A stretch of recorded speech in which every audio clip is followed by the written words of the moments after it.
Hey guys, good morning. We're going to do something a little bit different today. I decided to go lecture style with a whiteboard, and we'll just see how it goes. I'm just sort of like muddling through.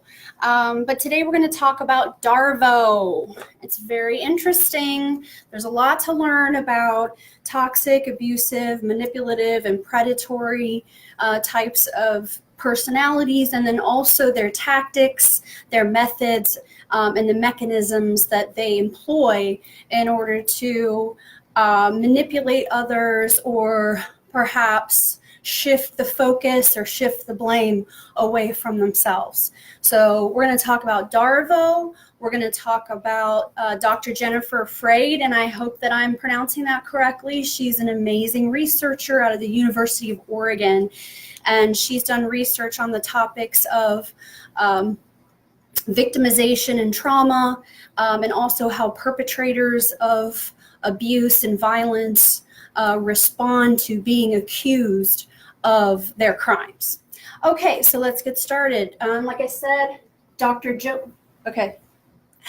This is funny because I'm watching myself on the screen, so I'm trying to make sure you guys can see everything, and now I feel like a weather person. Okay, so Jennifer Freyd, PhD from University of Oregon. This is her material, and all you have to do is Google what is DARVO, and you will find a lot of great information about her research, including, which we'll talk about in just a second, for just a little bit, not too much in depth, betrayal trauma.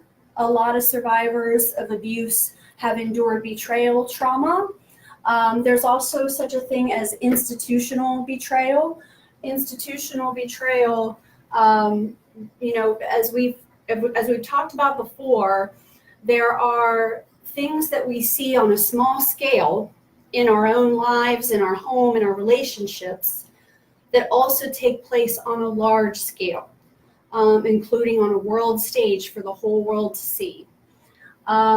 And then we have betrayal blindness, and we have institutional betrayal blindness, and we're going to go over that in just a second. But what does DARVO stand for? Okay, so DARVO stands for deny, attack, reverse, victim, and offender. You guys can see that. Okay, so deny, attack, reverse, victim, and offender. So what the research on DARVO shows is that sexual predators, or people who have been accused of predatory sexual crimes, whether that be rape or molestation, that when they are approached and accused of their crimes, that they use this particular tactic. So we saw, whatever the case may be about guilt or innocence, although there is research that shows that that people who are guilty are the ones that use this tactic. But we can see this tactic in a number of different settings, including with narcissistic and abusive romantic partners, parents, family members, bosses, right? So it doesn't necessarily have to be coming from a sexual offender. It's a tactic that's used by all kinds of manipulative people, which is basically, no, that's not, I didn't do that. Furthermore, you're screwed up for even thinking that in the first place. Furthermore, I'm the victim here, that you would even accuse me of such a thing, and now you all need to feel sorry for me because this is a witch hunt, right? So that's how DARVO usually goes. And I'm just going to read from you some of this research here, which you can see on your own if you Google it.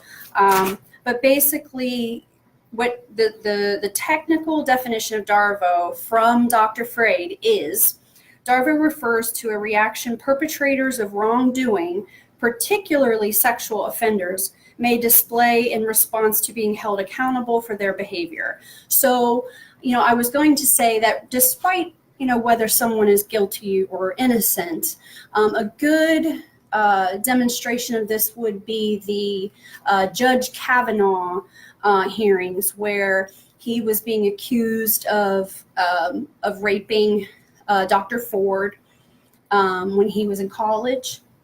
And you can see where he, became very emotional and indignant and angry over how he was being treated.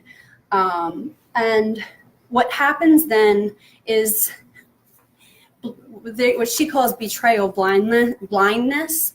But because you feel sorry for this person now because they're all upset, and it is true that they're being accused, what we will do then is we will take on some self-blame. So that's the other part of her research, is that when a victim experiences DARVO, what I mean by that is if I'm a rape survivor and I'm going to confront my rapist and that person uses DARVO on me, I am more likely then to blame myself.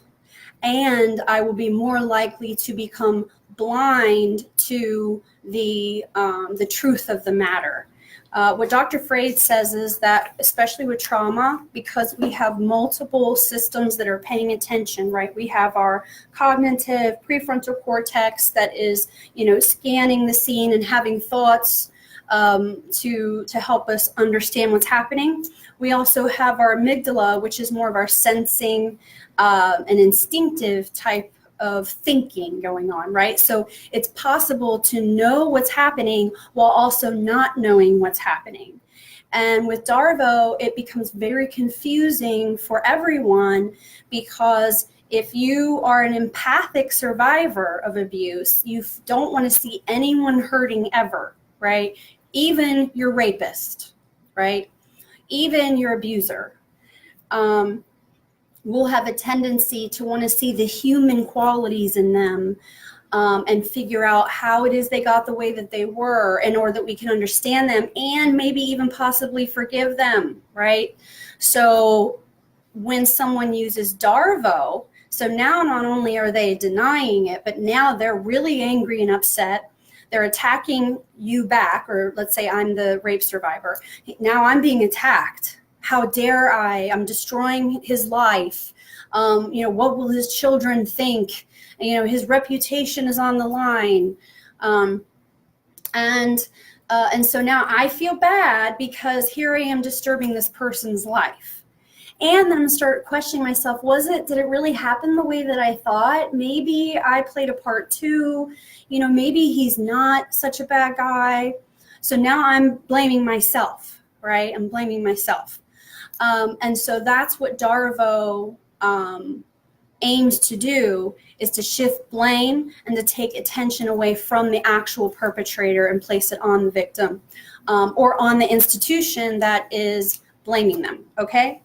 All right, so deny, attack, reverse victim, and offender. Again, like I said before, this doesn't have to be an instance where we have someone who's been sexually assaulted.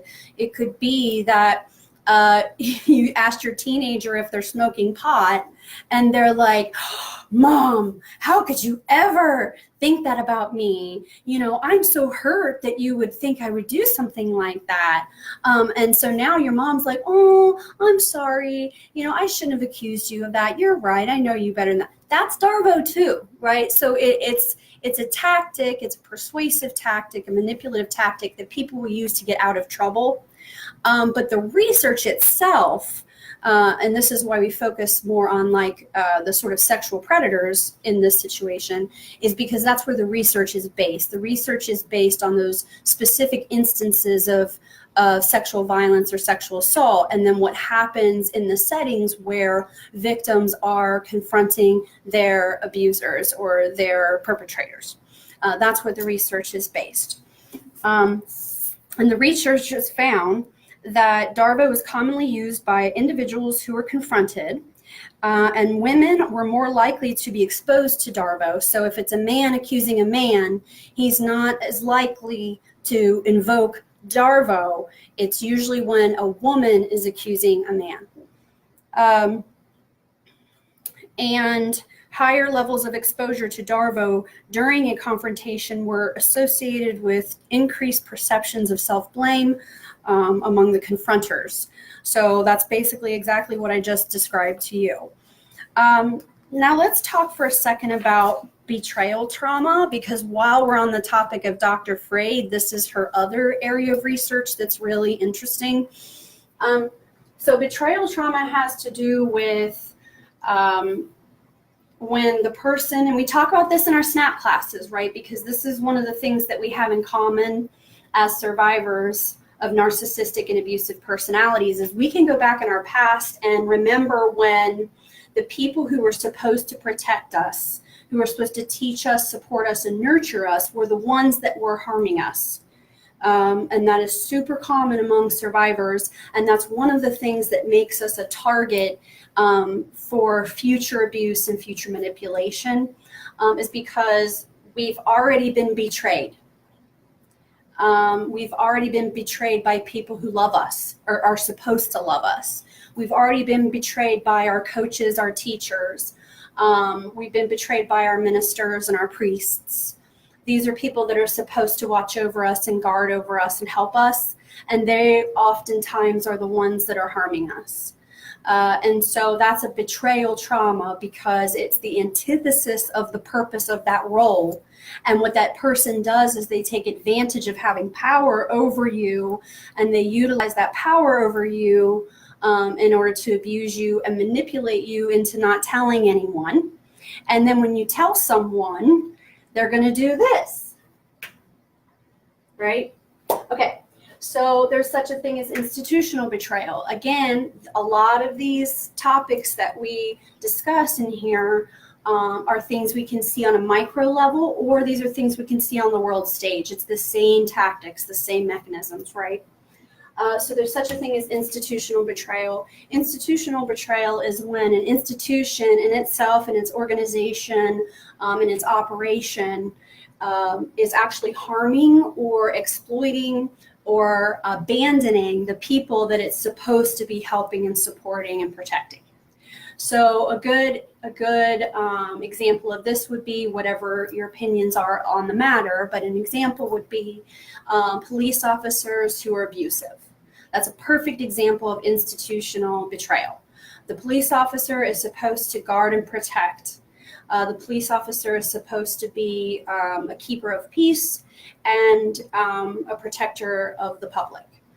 And when that person uses, or that institution, or say, for example, that police culture in that particular geographical region, when that police culture is that they are superior entities that are there to punish and control, that's when now we have institutional betrayal, because that's not supposed to be what the police are all about.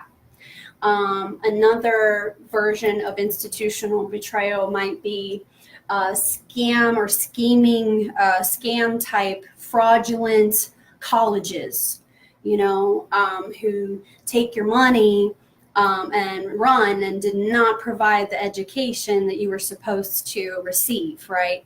I think that there's been many cases of that have happened where a fraudulent school will pop up and promise certain results, but then really it's all about just getting your money, and they don't give you the things that they promise. So it's an institution, right, that is exploiting you. And then lastly, we have betrayal blindness. And then of course we have institutional betrayal blindness. This might sort of help us a little bit and understand why it is that people protect abusers, why it is that people have a hard time calling out injustice for what it is. And we see a lot of explaining away of really bad behaviors going on, and this sort of strange acceptance of injustice. And then, oh my gosh, how many times do you see the abusers or the perpetrators themselves being rallied? People are rallying for them. Wasn't it Snoop Dogg recently was rallying for Bill Cosby, and that makes me wonder about Snoop Dogg now, because abusers stick together, they protect each other. So why is he defending Bill Cosby? Anyhow, so what happens is, let's say you love Snoop Dogg, right? Which I was in high school in the 90s, and, we listened to that, and I know every word, right, to one of his albums that I won't say out loud. And now that I see his behavior current day and think about the lyrics, well, yeah, of course, right? Of course. And, because I study what I study and I am interested in what I do in this practice in a clinical sense, I can recognize it. But part of me wants to ignore it. Part of me wants to ignore the fact that there's a possibility. It's more than a possibility, I would assume, that Snoop Dogg is not actually a good person, despite the schools that he's opened up, despite all the philanthropic things that he's done. Part of me wants to ignore that Bill Cosby did those things because I grew up watching him on TV. I want to ignore it, right? Because it makes my life, I can still live in la la land and pretend like that these things aren't there. And then also, furthermore, I don't have to do anything about them. So we wind up becoming blind to things because how hard is it to admit that your mother doesn't love you? How hard is it to admit that your father sexually assaulted you through your childhood, and no one, cares in your family? Like, it's really hard to, embrace those truths. It's actually much easier for us to ignore those things. And a lot of us do that. Society does it. The legal system does it too. So there's this sort of betrayal blindness because you want to protect the person that you love. You want to protect the coach. You want to protect the teacher because people like them. And not everything was bad, right? There's been times when good things happened. I recently watched, and again, these things go on in multiple different types of settings. So cults would be another place where these things happen. On Netflix, there is a documentary about Bikram Yoga, who was the supposed inventor of hot yoga, which he wasn't. And there are people that he changed their life for the better. He inspired them and gave them purpose, and they loved him. Michael Jackson, the same. There's a really great, and I think it's on HBO, there's a good documentary about Michael Jackson where he did all kinds of really nice things for these families of these boys. And they loved him, and he was kind. So this type of abuse isn't some back alley dumpster rape, right? This is someone who people like and that they will rise to defend them. And you're going to want to defend them too. And that's the problem, is that we're not willing to face the truth. And then as an individual, if I decide I want to confront my abuser, or if I want to confront my rapist, I got to deal with all of this, all of it, on top of everything else, on top of the trauma, the PTSD, on top of my reputation being completely destroyed. And then don't forget this, right? So I'm going to get attacked. I'm going to be called a slut or a whore. I'm going to be called that I'm attention seeking, and so now I'm the bad guy, and I don't want to be the bad guy. I just want for justice to be done, right? So anyway, this is a good representation of the types of things that go on with survivors of abuse.